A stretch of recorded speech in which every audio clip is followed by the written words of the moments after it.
પોરબંદર તાલુકાના ભૂમિયાવદર ગામે દુષ્કર્મની ઘટના બની હતી, જેમાં પોતાના સંબંધીની પત્ની પર જ બળાત્કાર ગુજારનાર પરપ્રાંતીય શખ્સને પોલીસે ઝડપી લીધો છે।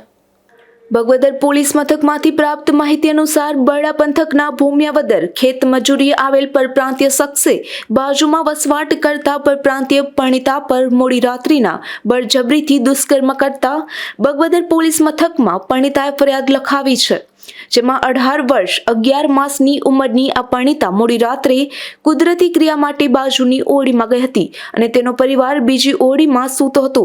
ત્યારે રંભુસિંગ નામના મધ્યપ્રદેશના આ શખ્સે પાછળથી ઓરડીમાં જઈ અને બળજબરીપૂર્વક બળાત્કાર ગુજાર્યો હતો।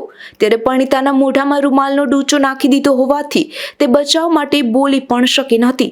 જોકે બનાવ વખતે જ પરિણીતાનો પતિ જાગી જતા તેણે રંભુસિંગને બળાત્કાર ગુજારતો જોઈ લીધો હતો, જે સમગ્ર બનાવ અંગે ફરિયાદ નોંધાતા પોલીસે આરોપીને ઝડપી લીધો છે।